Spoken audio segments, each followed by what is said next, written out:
guys, how's it going? Welcome to this week's recap video. We've had a really great week around here. Lots of fun stuff going on. I hope you guys have had a great week as well. We had a cool down. Yeah. We had a system move through. We had one night that got down to 40. I talk about it so much in videos. You guys probably get tired. It was chilly hearing. though. It was. Even with a hoodie, I was cold. Yeah, we had to go in one night. We were sitting out by the pond with the fire on, and the breeze was like whipping those flames around, and every time it would whip them close to my legs, I was like, oh. Yeah. It felt so good. But it makes our plants kind of respond a little weird. And it's always specific crops. I've been hearing, like pepper plants in particular are one of the things I've just... Kind of stunted? Yeah, they're just kind of like sitting there. Like I planted you a month ago. When are you going to start to grow? And not that this year I'm so like, Yeah. I'm so relaxed about like anything production sure. wise. Just don't care this year. I'm really happy that you didn't do vine crops this year. Yeah. Because I feel like that takes too much of our focus every year. Yeah, it's a big one. They're so hard. Well, yeah. I have 2 4-inch squash plants sitting on the back of the truck tailgate that I picked up. Are you serious? Well, here's the deal. I figured that I could put, because I just cleaned out all the garlic, and Bethany just took... Oh, no, not there. Well, I was going to do them on a trellis. So they're growing up and over a trellis. Do you think they actually will? Well, yeah. I think that they'll just grow out. I mean, they'll probably go up too. But then you can't walk. When you plant them in there, you totally can't walk through the space. These aren't like great big pumpkin plants. Oh. They're not pumpkin plants. They're just winter squash. I didn't plant any butternuts this year. I don't really understand I think you like it. You love it when things grow beyond their space. You're like, yes. Aaron's going to hate this. No, I don't actually think that. The roses are too thick. He can't get through. Hey, I just went after the elderberry and the roses and all of that. Anyway, I don't know actually what goes through my brain some of the time, but it's just fun. I like to have fun, and I like to pop things when I feel... The thing is that the kids and I went down to the garden center yesterday, and I thought, I know they always have one table about this time of year with kind of like struggling looking vegetable plants that needed to have been planted about a month ago. So I'm going to help them out, and I'm going to take some of those vegetable plants, and I'm going to put them somewhere in this garden. So I got a tomato, and I got 2 vine crops, and then what else did I buy? I thought there was one more thing. Anyway... It's just fun. It's fun to do unplanned things. That's like my whole thing. If I can just like willy-nilly do what I feel like at the moment, I just have much more fun with it. Anyway, all of that to say, before we get into the videos from this past week, I did want to mention on our website, gardenanswer.com, we are running a sale on Greenstock Vertical Gardens through this Thursday. So it's only through the 27th.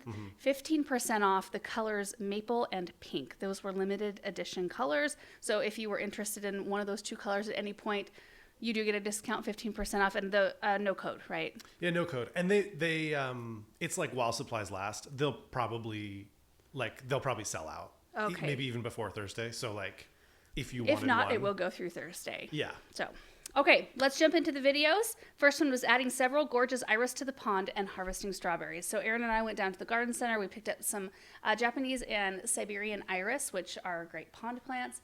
And they had a beautiful selection down there. So we got, I think, 9 to put in the pond. And I popped them in new pots and put gravel on top to keep kind of the soil down and put them all in there. And they're all doing great. I have since, which I don't think that video probably hasn't gone out yet, but I have since gone back in and fussed with them a little bit, taking some of them out, removing some soil, planting them, that sort of thing. So you'll see that here soon. And then we harvested strawberries, which is pretty straightforward. One Set Wins said, beautiful pond, where's the fake rock covering the autodoser from? Aquascape. Is it? Yeah. Katie said, maybe I'm remembering incorrectly, but didn't you try to overwinter some of your pond lilies? Did they make it through the winter? The hardy one that was in there, we kept in there all winter long, and that one is back. The tropical, that foxfire that was just beyond, is so pretty. That one I did try to winter over and failed. So... I just watched a couple of people online do it, and so I tried to do the same method, and it was weird. I stored it in here in some like moss, and it felt good. Like I took it out. It's kind of like my dahlia tubers. You guys, I don't know if we're gonna get like much of anything out there, because you remember when I organized and divided and planted not long ago, I showed you a perfect looking tuber. Like it looked perfect, no damage to it. It felt firm. Cut it open, and there's a black rot like streak through the tuber. I think it got too cold in our root cellar. I think that little floor heater was not functioning properly because I'd have to go in there, kick it, and then it would kick back on. So I think we need to get a new floor heater. Anyway, I think it got too cold. I see some coming up, but I might have to like dig up what does come up and put them in one row, which honestly, with the plans I have for that space, is completely fine. We'll just like retool. Anyway, kind of the same thing with this lily. I don't know if you call it a tuber or a rhizome. I don't know, but it felt really good, and it was still like not wet and not soggy, but there was like a little bit of moisture to it. And then like when I got to like messing with it a little bit more, it just kind of like opened, kind of like the turkey on Christmas Vacation. You know, that like save the neck from me, Clark. Yeah, that just like opens up. Kind of the same thing. It looked perfect on the outside and it was not on the inside. So anyway, it was sad, but we have new ones in there, which you will see here soon. Vilat said, if the tag says that they can be submerged, does it really mean that they can live in water full time, or more of a case they can survive long wet spells? Well, so far in my experience, they can be submerged 100% of the time. The iris, the Japanese iris we put in there last year, are completely planted in the water. Like there's no pot around them at all, and they are beautiful and thick.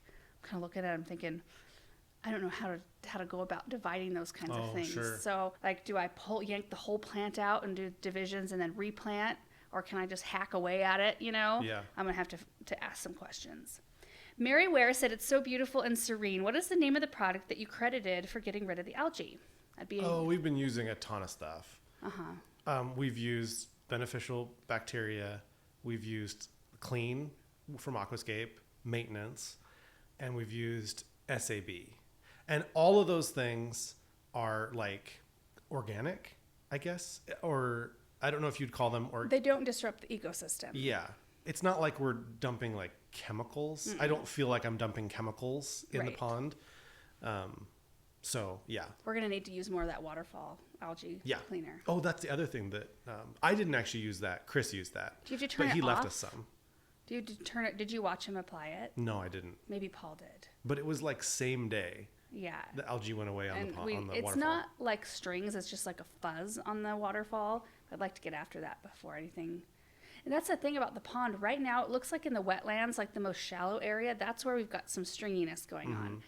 In the main part of the pond, it's just like a green fuzz, and you can actually see individual rocks on the bottom, which is great. Little green fuzz, I think that's normal. And I don't like really want a little green fuzz on it, but it looks so much better than it did. Yeah. Yeah. Just having it clear and being able to see the fish and not have long strings. It's when you get the algae that's like clouds cloudy, and you can't see things. That's bad. Nancy said, is that a new camera? Everything looks extra bright. It was a new camera. That video, I told Aaron when I was watching it back, I'm like, oh my. It like blew it out and looked extra saturated behind me, and I didn't care for that quite as much. But it looks good in other applications. We're messing with it, so you'll have to bear with us. It overall is a better looking camera, or better looking. Sure. But it does bokeh everything in the background, which I think people like to, and maybe I'm wrong, but most people like to see the background. I mean, when you're talking about your garden, they kind of want to see the garden, not just my face, you know? Sure. Anyway, it's fun to try out new stuff. Yeah. You liked the look of it in that video. Yeah, I think it's good. I do think you have to you're the one that's, holding the camera. And so like whatever you're comfortable with, I just want you to, like, the most important thing is that you feel comfortable with whatever camera it is. But I do think it looks better. I think, you can get little ND filters to put on that camera, which is essentially like sunglasses for your camera. But for you, I know that's not something that you are thinking about. Like, oh, it's a sunny day, I'll put this ND filter on there. Whereas like the GoPro, the thing about the GoPro is that which is our old camera, and you'll probably keep using that one, but it like does okay in every environment. It's not good at any one thing, but it's just an overall really versatile camera that's just marginal at everything. Yeah. So I think that's the kicker. Brendan said, when you plant in the pond, does it impact the liner? How does that work? I think it's too thick. And there's also like 3 layers. Yeah, it's really thick. But they did advise me not to plant like birch trees near the pond because they'll actually jump the liner. Like they'll grow down, but they'll like sense the water somehow and jump over the liner and try to get inside it. So not that they could get through it, but they could jump over it. Yeah. Can't go under it. Careful, you're going to get demonetized. Oh, is that serious? I don't know. Yeah, I think everything we're putting in there is pretty safe. Otherwise, they would maybe send out some major warnings, or probably not let people put them in their ponds if it was going to wreck the liner. I don't know. That's a good question, though. Awesome Gardener said, do you ever deal with bugs eating holes in your strawberries or leaves? A little bit. Let me grab what we normally use. Right here. Bug and Slug Killer. This is a Bonide product. It's like a little granule in there. And you just apply this around your plant. And I like the fact that like diatomaceous earth is a powder, and if you get a lot of rain or if you overhead water, it goes away really quickly. This one lasts longer. I don't know if it says how long it lasts. Effective for up to 4 weeks. People and pets can enter the area right after the product is applied. It's a spinoside and iron phosphate based granule, and it works really well. Dig Grow Cook said, any worry about the fertilizer in the potted irises? Also, will you pull when winter comes? I will not pull them when winter comes because those are all hardy iris. And fertilizer in the potted irises, I wasn't really worried about it. I didn't see a tremendous amount in there. And like I said, I have gone in there since and removed some of the soil and treated them a little bit differently. But no, I wasn't stressed about that. We've already got an algae issue to deal with. So like add a little bit extra. Yeah, super not worried about it. K Center said, have you guys considered a freeze dryer? I bet freeze-dried strawberries would be awesome to have too. I have looked into freeze dryers. They're so expensive, and I don't really like freeze-dried stuff unless it's candy. I like freeze-dried candy. It's pretty good. What is it that you like? Skittles? Yeah. Freeze-dried Skittles? And like saltwater taffy freeze-dried. And I know there's applications where you can freeze dry, like people do soups and meat and then they reconstitute it. I don't know really anything about reconstituting freeze dried food. So like that's just a whole area that I lack in big time. So, I mean, maybe it would be interesting to do it that way, but it's kind of like when you plant a ton of things in your garden, a ton of vegetables and things like way more than you need, or things that you know you don't eat. And that's always like for beginner gardeners. I feel like I'm getting into the weeds here, but like I always recommend not growing things that you don't normally eat. Just because it's there at the garden center as a pretty plant or whatever, it's going to take up space and time and fertilizer and stuff when you don't actually use it. And so I feel like that's how I would be with a freeze dryer. I'd get it and like maybe tinker around with it a little bit, but I don't see myself throwing myself into that sort of realm of knowledge at this point in my life. I don't know. I did go through and ordered a bunch of freeze-dried snacks and vegetables and fruit, and the kids and I tried a bunch of stuff, and it was all gross. So I don't know. Strawberries were actually the best. I did buy a couple of canisters of strawberries, and Samantha will eat those. Samantha's a good eater. Next video was planting 3 shade flower beds with colorful annuals. So we did the flower bed up front underneath the limelight hydrangeas, and then we did the area beneath the golden rain tree, and then the area underneath the maple tree by our back shade porch. And I used a lot of coleus, a lot of impatiens, wire vines, begonia. It was a really fun project. Kimberly said, what happened to all the hostas you planted under the golden rain tree? Did they die out, or did you move most of them? I didn't move any of those. Most of them, like, they come up. There's a bunch of hostas up now, but they, in that spot, they get the shade that they need. I don't think that they're getting proper water, and they get a ton of wind, and they end up burning on the edges, and we end up having to groom so much of the plant off that it looks like nothing, like by mid-season.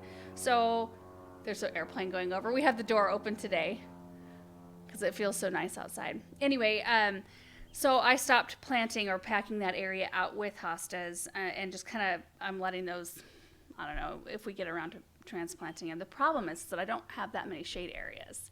So I have to be pretty selective about what we do put in them. One day we'll have a ton of shade, and we'll probably be complaining about not having enough sun to do sun perennials and things. Amanda said, I've heard you mention chip drops several times. I have a large area of weeds I'm trying to get rid of. Would this be a good idea, trying to avoid chemicals? If you put down cardboard and then a big layer of wood chips, absolutely. Yep. Yeah. I don't know how thick of a layer of actual wood chips you could put down without the cardboard, sans cardboard. Weeds would still make it through. You'd have to probably continually add wood chips to it. Yeah, I would do the cardboard if you can. Yeah. Cheryl said, what happened to all the Linton roses starts that you planted there? They're all there. They're just little. They're itty bitty. A few of them have taken off a little bit bigger. But yeah, they just are sitting there. I don't know what the deal is. Maybe not a great plant. Maybe it's the maple stealing a lot of the water and nutrients from that area. I don't know. But you know, some places I put them and they just flourish and do beautifully. And then in this spot, they're chilling, but they're just not thriving.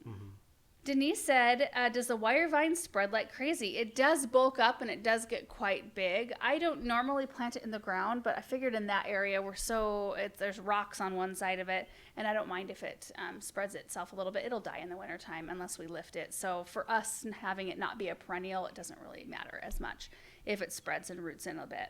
Beth said, I absolutely love watching you lay out planting arrangements. I used to be a straight line arranger, but watching you made me appreciate the plants look so much better in a meandering zigzag pattern. Quick question, do you leave your patio chair / sofa cushions out in the rain? I'm constantly dashing mine indoors when it rains. Was just wondering as yours look so pristine. We don't get a tremendous amount of rain. We cover them in the wintertime, and then once the covers come off, we pretty much leave them off until we cover them again for the next winter. But there's a reason why I don't have a lot of colorful cushions, because those fade, those show cat hair. And they just can tend to look dirty, while like the cream colored ones, for some reason, like the cream, unless you were to spill like chocolate or, something like that on them, they stay pretty nice looking. With all the like powdered dust blowing through the air, and then Russell's hair doesn't show up. Douglas, I don't notice sleep on the furniture all that much. He's usually on the ground. So I don't find his hair on cushions much. Yeah. We do need to replace the cushions in the fireplace area. One of them has a big rip and like stuffing is coming out, but we still use it. I tried to look for those exact cushions. And I found like similar ones from Home Depot, because that's where we got them from. Yeah. It was like the Carlisle set maybe, or... Ooh, I don't remember. I forget what it was. Isn't that the set we got from maybe I'm confusing the two. I can't remember either. Anyway, well, we should probably look into replacing the ones by the fireplace. It's been a while. Viva Koshi said, something is eating my coleus. I think it's earwigs. How do you keep them from eating your coleus? This. Cynthia said, what kind of heuchera is in the first bed you planted in the front? Those blooms are just gorgeous. Those are the black pearl. And those heuchera have been like the best at coming back. They've been so consistent. And we planted those early on. 5-6 years ago? Yeah. There's a lot of heuchera that are not consistent. It's kind of like your difference between daffodils and tulips. Like some will come back meager, and some won't come back at all. And the black pearls are just excellent at returning. Spearmint are really good. Silver gumdrop have been good. Is it evening gown or is it ball gown? The one that's chartreuse. That one was great. Anyway, yeah, that black pearl's a great one. Goldie Rock said, how often do you deadhead the geraniums? Just as often as we want to or notice that they need it. Last night, Samantha was wanting to roll around in the cozy coop on the brick patio, and so I deadheaded the ones around the chicken coop, and I worked on stuff in that area just so that I could be near her when she was playing. So, I don't know, just whenever. Patty said, do you just pull out daffodil foliage and leave in the bulbs? I'm trying to thin out my daffodils, and some I left in because it was hard getting them out. The bulbs I pulled out, can I store for planting later for next year? So in that area, I just pulled all the daff foliage right from the ground, and the bulbs stayed. In that space with the roots of the tree, it's just not really worth anyone's time digging around trying to save all those bulbs. So eventually, and maybe we should get after pulling foliage earlier, eventually we'll thin them out in that area. If you want to dig your daff bulbs and save them, though, it's kind of like what I'm doing. I've done a bunch of research, not a bunch, but I've done a little reading on it about how to store them, but we are in the process of doing that as well. So you can pull them up, let them dry off just for a day or two so that that extra soil doesn't go into storage with them. And you can put them in, some people do peat moss, some people do, I don't know, I'm going to try probably vermiculite. But it doesn't have to be like moistened. It's not as fussy. It doesn't sound as fussy as like dahlia tuber storage. And you don't have to do a special temperature. Just store them somewhere where they're not going to get too cold or get too hot. And then you can plant them out in the fall later. Or you can plant them now. That's the better thing. If you pull out your daffodil bulbs now because they're too thick or you're trying to thin them out, whatever, just go find where you want them and pop them in the ground. That's way better for them than trying to store them. Wanda said, how do you keep water in all your bird baths and still manage mosquitoes? I think we only have water in one bird bath. I think I only have one bird bath, the one by the back shade porch. And it gets fresh water every single day. So I don't know how long you'd have to have stagnant water to have mosquitoes. Also, it just like pales in comparison. Like I think about our, neighbor down below. Yeah. He's got that pasture and he flood irrigates. And there's like standing water for weeks. Yeah. And so I'm kind of like, one bird bath here like versus, 100 yards away. Yeah. There's acres of, I mean, it's like a Standing pond, water. basically. It'll go away. It'll, Yeah. The ducks love it in the springtime. They roll around in there.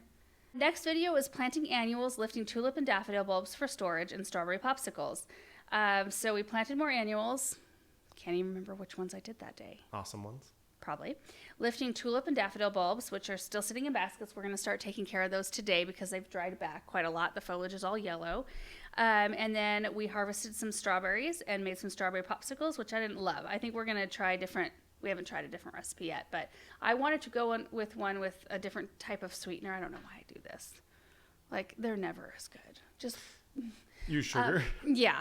So the next recipe, I'm going to do strawberries. It's lemon juice, a little bit of water, and some real sugar. I think those will be excellent. Our kids don't like creamy popsicles either, I'm finding. And that was like an almond milk based thing. Every time I bring home popsicles or something like that have that milky base, they're like, nah, no, thank you. A little discerning. Is it discerned palates? Yeah. Yeah. Natalie said, where do you get or order your daffodils from?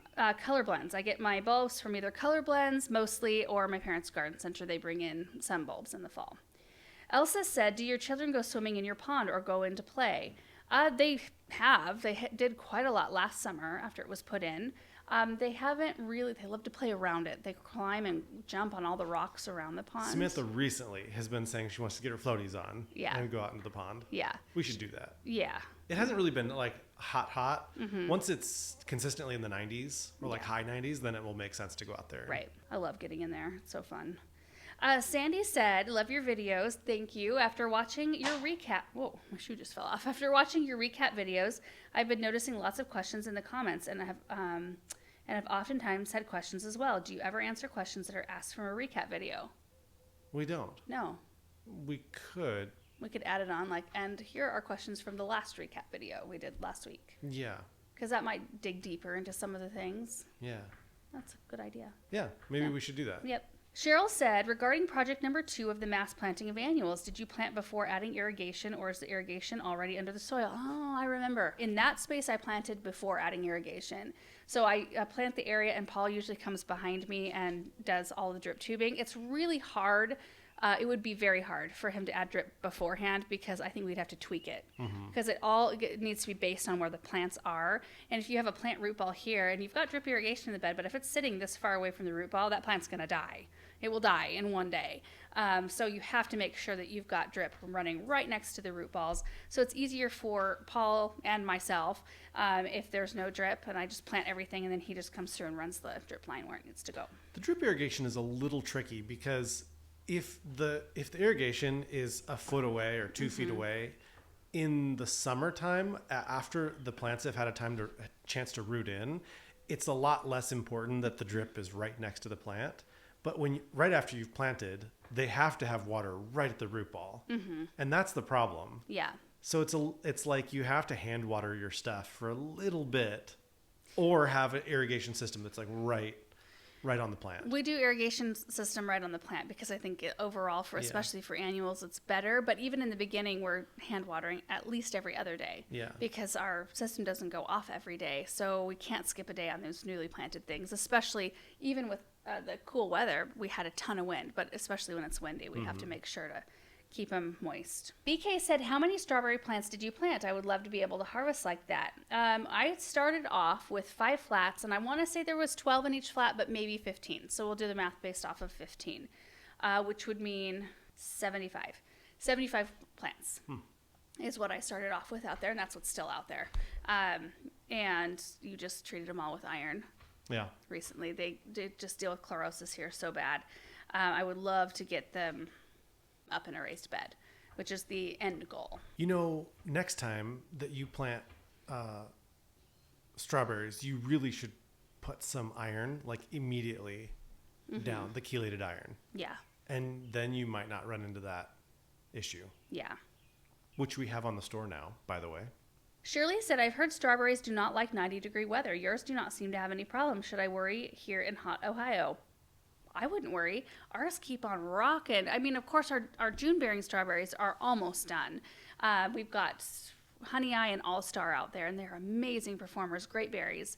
But those will stop, and then our everbearing just keep on going. The Seascapes are the best. I've got quinalt still out there, but I need to pull I'm just gonna let them go. I'll let all the strawberries go out there until they're done, and then we'll do all Seascapes as our everbearing variety once I have a raised bed built for them. Megan said, do you follow the same process for digging ranunculus and anemones? The same process. As lifting. Yeah. So our ranunculus and anemones that we have out there, we let them die back. So they let them yellow, and then we just pull up the corms. Pretty much that day, we pull off the tops, you can clean the soil off or not, and we just stick them in containers. Like just an open plant container. A lot of times they just hang out in the barn. Like I don't even know how hot it gets in here, but they don't necessarily need to go into a root cellar or a cold situation, as long as they stay dry. Dennis said, is this how commercial growers grow and sell their bulb crops? I don't know anything about how they do their bulb crops. Also, how are your good bugs doing this year? Well, not doing, because we have thrips, but we have more coming. In fact, I got a message from them this morning. Copert Biologicals is sending Swarovski mites, which were the same as last year for the thrips. Also, Thripor aureus, which is a minute pirate bug, great to use against thrips in combo with predatory mites. And then Chrysopa, which is a lacewing larva, great generalist, will love munching on any aphids that we might get on our roses. So we're going to do 3-prong approach this year. That's what we've got going. So that'll be here pretty soon. Okay, next video is planting an evergreen hedge behind the greenhouse, grape tree update, and planting pink things. So Erin and I planted is there 10 North Poles back there? 9, I think. 9. North Pole arborvitae behind the greenhouse, just to continue on with our neighbor's hedge there.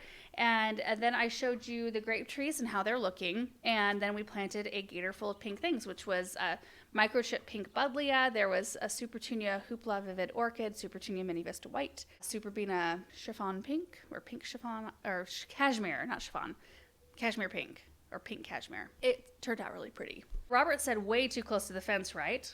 Nope. They don't get that wide. No, they're 3 to 5 feet wide. We planted them 2.5 feet out or so. So, I mean, they might touch the fence, but they'll stop. We have lots of experience with this variety, so where we planted them is perfect. Ellen said, all I can think when you say it's 90 degrees and you have on long pants, long sleeves, and your hair down that I would have melted into the ground. Doesn't the heat bother you? It bothers me. But I acclimate, and I also protect a lot of my skin by keeping everything covered. So, yeah, I also carry around a battery-operated fan, DeWalt battery-operated fan, and it's in the Gator, and I can set it on my steering wheel. I'll show you guys in a video here soon. And I just sit there in the chair and just let it blow all the sweat dry before I have to put my face in front of the camera again. It works well. Also, we don't have very much humidity. Dry heat is very different than humid heat, so it's not like you go out and immediately just are wet. It takes a minute. Aaron's Garden Geek said, love all the annuals and perennials, but these are beautiful trees and shrubs too. Question, with all the digging you guys have done across the parcels you have purchased, have you come across anything weird or unusual while digging? Nothing. Yeah. Nothing interesting at all. I kind of thought with all the digging that we would have found something. Mm-hmm. I mean, digging near the house, we found an old bottle or something like that. But that's not that interesting. No. It's you expect to find little things like that. But even that is the most interesting thing we found. Right. We rarely even find rocks. Yeah, it's just dirt. Hardpan. We will come across some irrigation tubes. And at one point, this whole, a lot of this area, not that long ago, within the last 40 years, somebody was started a sod farm or was gonna do a sod farm. That was out over there. I think it was kind of all around. We have run into some metal pipes in the ground before, but yeah. That's not interesting at all, though. No. Yeah, that's not. Yeah. Melinda said, right at the beginning, what is the pipe thing sticking out from the neighbor's property when Aaron is prepping for the big dig? Yeah, that's really, it was weird. I think okay, so the subdivision next to us, they have a community well that they all use for irrigation. And I think that tube is I don't know why they piped it toward our property. I cut it off and then put the cap back on. It's not pressurized or anything. No, there's nothing in it. Yeah, there's nothing in it. In fact, the cap was just it fell off. Yeah, it wasn't glued on. It wasn't glued on. So, yeah, I'm assuming that's what it was for. Rob Kern Photography said, great video. Question, do you consult with your neighbors before projects such as an evergreen hedge? I see a nice small garden there, and I hope the hedge doesn't block their sunlight. It doesn't. And we do talk to our neighbors quite a lot. In fact, Gary, you talked to him just like a couple nights before. We talk to him all the time when we're all the time. There. They planted North Poles on their side because we talk, and he saw us originally putting ours in, and he was like, what variety is that? You know? And then he did the same ones, and we chat. Yeah. So we have really good communication. In fact, when we have anything going on, we've got all the neighbors' numbers, and we text them and let them know, like, hey, there's going to be digging today, or, this is going on. This is our project back here, just so you know what to expect in the future. We have a really great relationship, and they knew we were putting in the evergreens to carry on kind of their hedge look right there. And the small area behind the evergreens at this point, and they are already like 7 feet, maybe 8 feet. 6 to 7, yeah. They're not, maybe in the earliest part of the morning, they cast a bit of shade, but most of the sun, like that south sun, just pours in there. I've been watching it, and I watched it prior as well. So I don't think it's going to be any issue at all. Vicky Laney said, I love how considerate you are with your neighbors. Thank you. Gardens look gorgeous. Question, do you have to deal with ants? They pop up willy-nilly in my gardens, veggies and flowers. I use diatomaceous earth, but they just move to the next area. How do you deal with them, if at all? We don't really, we have like little ant piles. Yeah, they don't seem to bother anything. Do they like suck on plants? I wonder if this treats them. Ants. This is for ants as well. That's just it's a miracle. Yeah, excluding fire ants, though it does say. So no fire ants, harvester ants, Pharaoh's ants, or carpenter ants. But like our little black ants we get, you could use this. Annie said, I don't have North Poles, but a juniper. It's about 4 to 5 years old. It's splaying quite a bit. Do you know what causes this and how to correct it? So when ours start to splay, we kind of tie them up.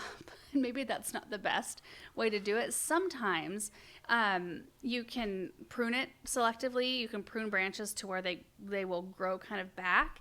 Kind of like with our Arbs. Whoever grew the first batch of Arbs that we put in, and I don't know who the grower was, it's been so long now, but they didn't prune them to where there was 1 leader. There's like several. I think that's how Arbs are, though. Yeah, but you can prune North Poles to where there's more of an actual, like a demanding leader. That's probably true, because I did ask Spring Meadow, who's the owner of that variety. They're part of Proven Winners, the shrub division, and they said that it was probably a trimming issue, like they weren't trimmed properly. But it just feels like they grow, like there's lots of leaders from the bottom. Like I don't know that I've ever really seen Arbs that are more like Christmas trees. So I don't know. Tying them is super easy though.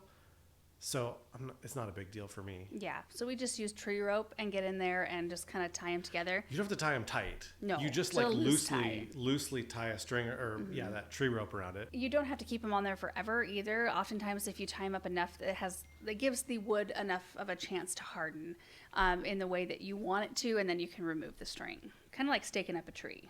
Tammy said, what's the best time of year to divide salvia and daylilies? Usually early spring is a really good time to do that. Judy said, the only sad thing about watching this video at night is I really have nothing to look forward to in the morning. And then Nice Girl said, I'm confused. Wasn't it posted just 3 hours ago? How was your comment 11 hours ago? So if you are a paid member of the channel, how much is it a month? $5? I don't know. Okay. It's an amount of money. Yeah, you get the videos the night before they go out.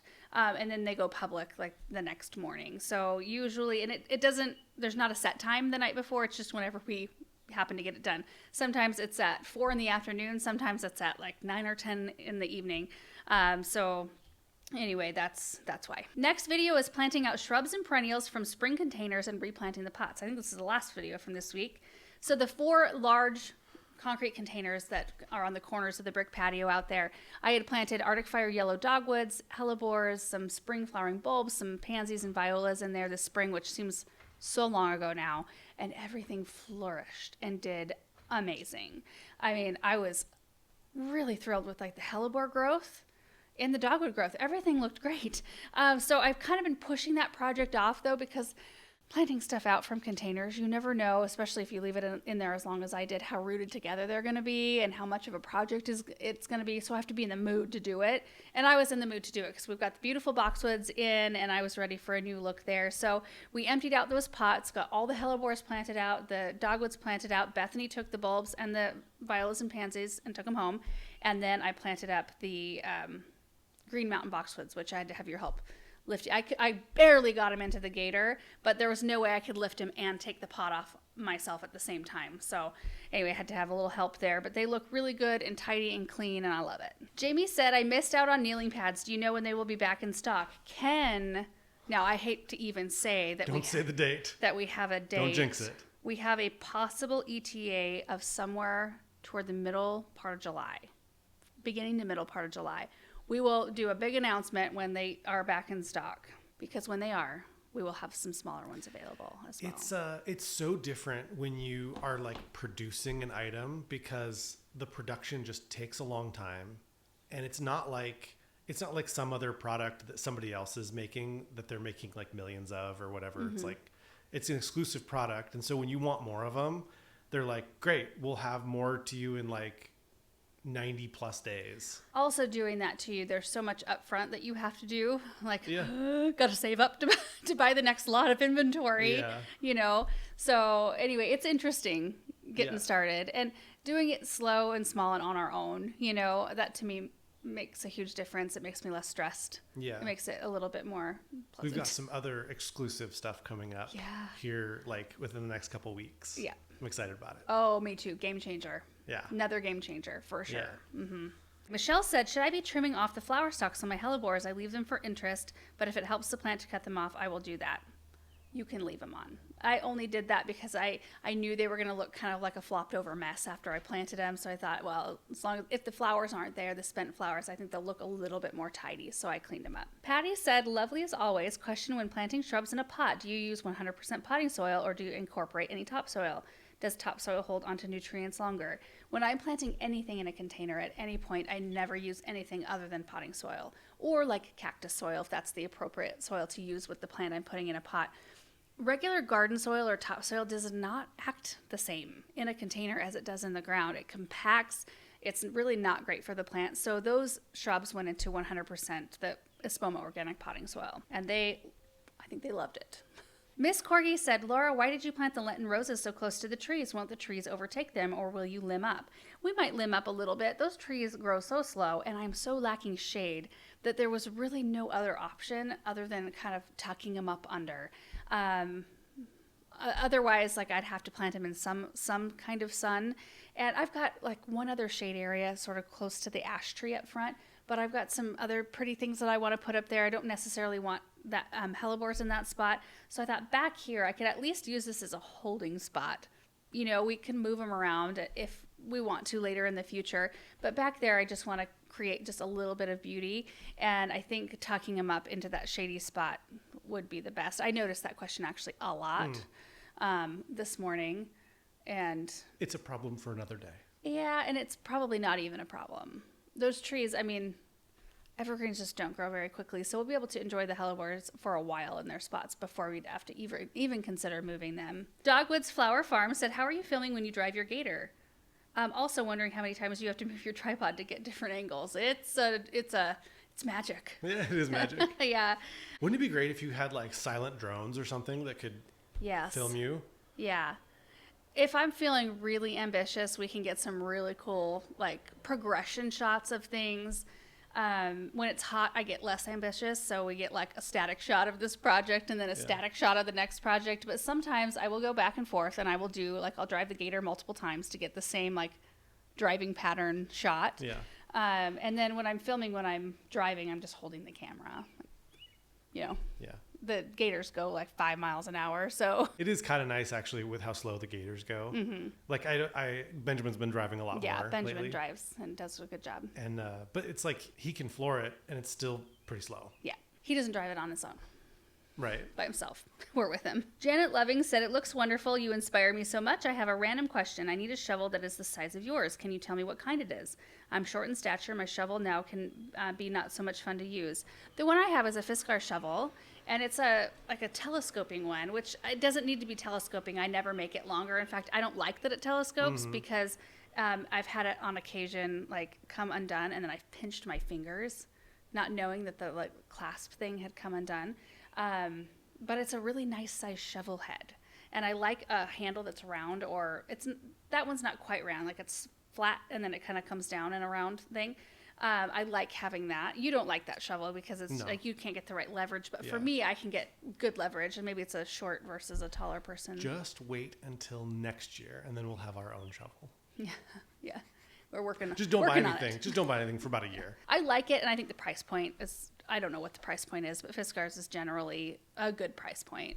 Yeah, they're usually pretty inexpensive. Yeah. User WQ9 blah blah blah said, "Will those trees around the pond not overtake the hellebores?" No. Those seem planted so close. Well, maybe. They won't. They're intelligent. They are. All the plants are intelligent. And I made an intelligent choice planting the hellebores where I did. But see, you know what? They followed this comment up with love your videos and have learned so much. And I think that's where the place where most people are coming from. You guys are always so encouraging and you just genuinely want to know. So like sometimes I answer snarky because sometimes I'm like, if I hear the same question like 20 times, maybe inside I'm thinking, maybe I did plant those too close to the blue spruce. But then I have to move on because there's too much going on. And so I have to be like, I don't care. It's fine. We'll deal with that another day. And you guys, that is it for today's recap video. That went really, really quickly. Thank you for all of the questions. I am going to go out and work with some of the 2025 annuals now. Can't post it till after July the 1st. But I'm going to work with them and I'm excited about it. We need to get them in the ground or in pots or whatever now because we need to be able to get some growth on them. Yeah. But I think I've actually caught up with everything else. Like most, except for maybe like 2 flats of things from our original annual order. Nice. In the ground and or farmed out to friends and family. Now we get to work on the fresh new stuff, which is always fun. So anyway, thank you guys so much for watching today's video. Really appreciate it. Again, reminder about the green stock sale, gardenanswer.com, 15% off anything that's maple or pink in color through the 27th. That's Thursday. See you guys in the next video. Bye.